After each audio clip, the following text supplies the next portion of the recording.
தூய பவுல் தெசலோனிக்கியருக்கு எழுதிய முதல் திருமுகம் 5ஆம் அதிகாரம் 16 முதல் 18 வரையிலுள்ள இறை வசனங்களில், எப்பொழுதும் மகிழ்ச்சியாக இருங்கள், இடைவிடாது இறைவனிடம் வேண்டுங்கள், எல்லா சூழ்நிலையிலும் நன்றி கூறுங்கள், உங்களுக்காக கிறிஸ்து இயேசு வழியாய் கடவுள் வெளிப்படுத்திய திருவுளம் இதுவே என்று வாசிக்கிறோம்.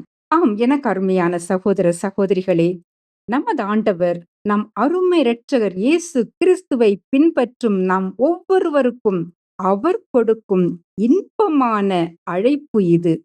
மகனே, மகளே, என்னில் நீ எப்போதும் மகிழ்ந்திரு. உலகம் தரக்கூடாத மகிழ்ச்சியை தருபவர் நான் ஒருவர் மட்டுமே. என்னை நோக்கி பார்க்கும் முகங்கள் எப்பொழுதும் மகிழ்ச்சியால் மிளிரும். அவை ஒருபோதும் வெட்கப்பட்டு போவதில்லை.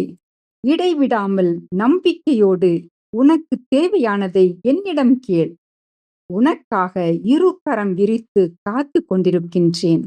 என் அன்பு பிள்ளையே, எல்லா சூழ்நிலையிலும், தாழ்விலும் உயர்விலும், நிறைவிலும் வறுமையிலும், ஏசப்பா உமக்கு கோடி நன்றி என்ற நன்றி பாடல் உன் வாயில் ஒலித்துக் கொண்டே இருக்கட்டும்.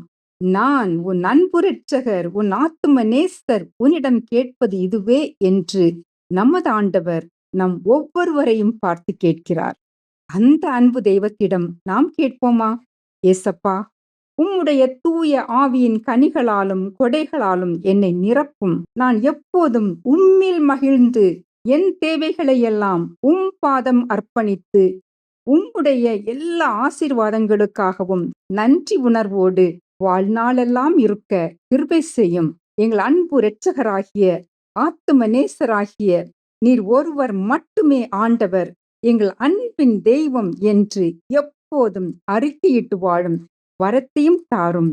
ஆமேன். ஹalleluya. Praise the Lord.